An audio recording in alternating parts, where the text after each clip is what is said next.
Hey guys, welcome back to Boobdoc. I'm Dr. Z. Today's discussion is a very important topic regarding injecting fat into your breasts. Here are 5 reasons not to have breast augmentation with fat grafting or fat injection for enlargement of your breasts. And make sure to stick with me till number 5 because it is the most important of them all.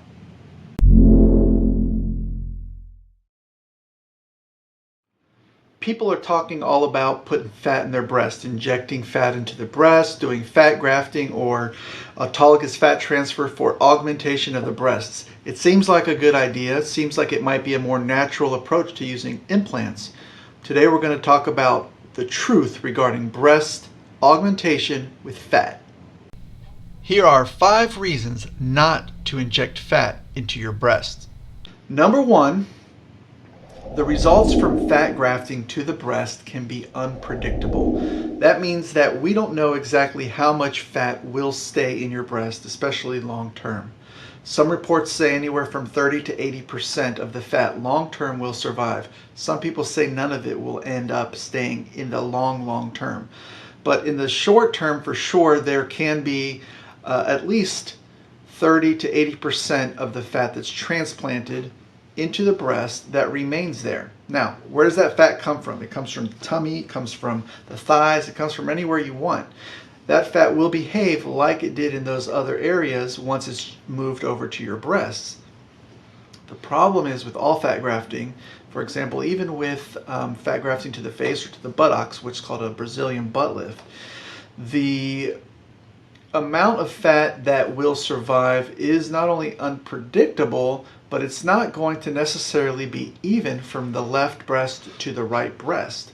What does that mean for you? It means if this side maintains 80% and this side only maintains 30%, you're obviously going to have a mismatch. And from doing a lot of breast surgery, I can assure you women hate mismatched breasts. When you're using an implant, you know that the volume you put in is going to be there forever. The consistency is without a doubt much higher when you're using an implantable device. Number 2, and this ties in a little bit with number 1, it often requires multiple sessions, multiple repeat procedures to get your desired result. Why is that? Well, because of the fact that some of the fat is going to resorb and go away. You will need additional sessions of fat grafting to build that back up to where you want it or to even out a mismatch. Certainly if you're going for a big augmentation and you want a large amount of volume, it's going to be impractical to achieve that in one setting. You can't just pump in a bunch of fat. That fat's going to die. It has to be in small aliquots distributed evenly throughout the soft tissue of your breast if you want to give it a high chance of survival. So you're going to need repeat treatments to get larger breasts, to fix asymmetries, and that is not only inconvenient and exposing you to more surgery, but it is also going to be way more expensive. Having 3 surgical sessions, 3 trips to the operating room versus just 1 is without a doubt going to be a bigger burden and way more expensive. Number 3, you might not have enough fat to get the result you're looking for. There are often very skinny or lean patients who have smaller breasts. They're looking for an enhancement, and if you're relying on the excess adipose tissue of your body to obtain that source of enhancement, a lot of times you just don't have it. So if you're too thin, this will not work for you. Number 4, now we're getting into some of the more serious problems. Fat necrosis is loss of the fat, but it can lead to oil cysts, it can lead to calcifications, it can lead to lumps and bumps in your breasts. This is an undesirable consistency of breast tissue. People don't like cysts or lumps or bumps. They don't like hard areas that remain hard or firm or even swollen or indurated for many months or longer. So having these adverse outcomes from a graft that will once again act unpredictably could cause lumps and bumps that you don't like in your breasts. Even worse than the fact that you don't like them, this gets to number 5. Number 5, and I promise this was the most important one, and it is Fat grafting to the breast can have significant implications for breast cancer. Like I was mentioning with number 4, lumps and bumps and calcifications, this is a problem for screening.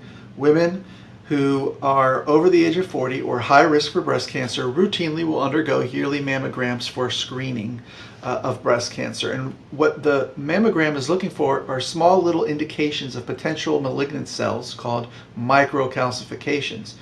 If you've got scattered calcifications all over the place, if you have distortion of the architecture of the breast, if you have voids from oil or large cysts, all of this is going to make it very, very difficult to determine if you are having any new signs of potential malignancy from a mammogram. So what does that mean for breast cancer screening? It means that you will most likely be subjected to a lot of ultrasounds, biopsies, and MRIs.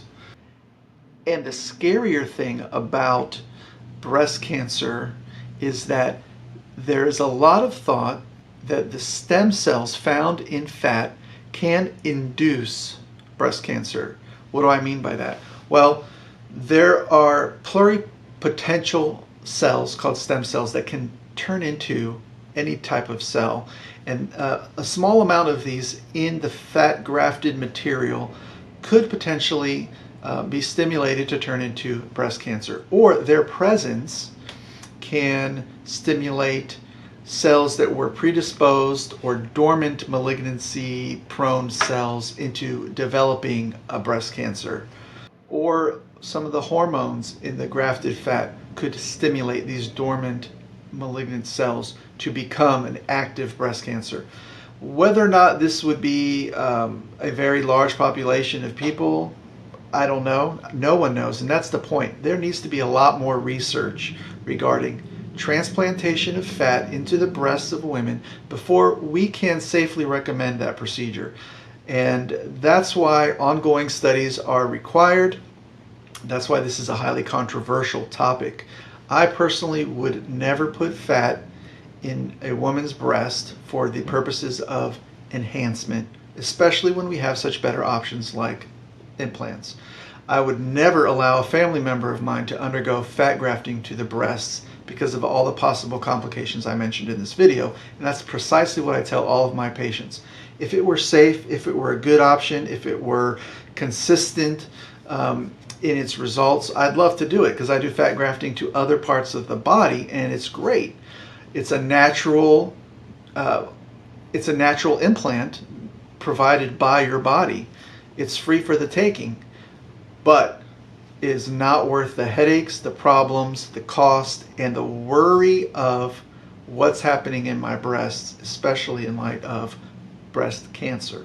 And one important note, this is a significant distinction between fat grafting or fat injection, which is properly called autologous fat transfer to the breast for augmentation, versus lipofilling, which is adding fat to the reconstructed breast in a woman who has had a mastectomy for cancer and therefore no longer has breast tissue, has an implant or some other type of reconstruction, and due to some deficient areas or contour irregularities, you can put fat to fill in those areas and help improve the overall shape. This is widely accepted, and I've done that many times, and the reason is because that person does not have a breast any longer, and they have very, very little actual breast gland left, microscopic amounts.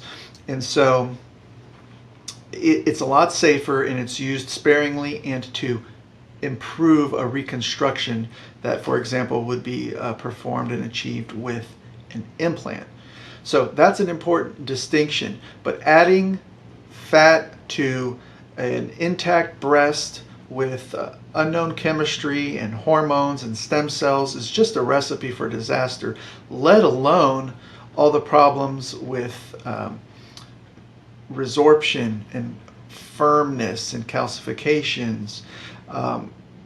If you understand all this stuff going into it and you choose to still have a fat grafting procedure to your breast, then the possible complications are really on you.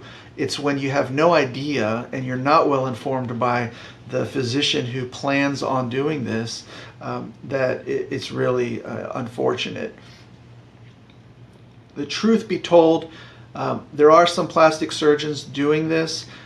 Fortunately, it is controversial and not recommended by our plastic surgery community, and you'll find it mostly in what we call non-core physicians, people who are not board certified plastic surgeons or core physicians who have been adequately trained through a residency program in cosmetic surgery. So these are doctors who use what they can to offer a product that they think the public wants, but without disclosing all of the potential complications and problems, and unfortunately leading lots of women to end up coming to me to help clean up this mess, which I'm happy to do. I would do it for anyone, but let me warn you, it is not easy. Taking fat out of a breast is almost impossible. You will end up with a massive reduction and reconstruction if you're having serious complications from fat grafting. More commonly, it's just a matter of it didn't work very well, it left me uneven, I'm not as big as I wanted to, and we'll just place an implant in there to give you the final result that you were looking for to begin with. So I really hope this has been helpful to you and answered a lot of questions for any of you that might be considering breast augmentation or breast enhancement. Please think about all your options and be careful to ask lots of questions regarding procedures like fat transfer to the breast so that you know what you're getting into. If you have any questions at all, write them down below in the comments section. I'll get back to you right away, and I'd love to help in any way I can. Stay tuned for more interesting educational videos and fun and entertaining videos as well that look to explore all aspects of breast surgery and some things of plastic surgery outside of breasts as well. So I hope you've enjoyed it. Please subscribe, hit the notification so that you get contacted whenever a new video drops, and I will see you next time on Boobdoc. Thank you so much for joining me again today. If you've liked today's content, please hit that like button and let me know what you think and what other questions you might have in the comment section below. I love hearing from the Boobdoc Nation.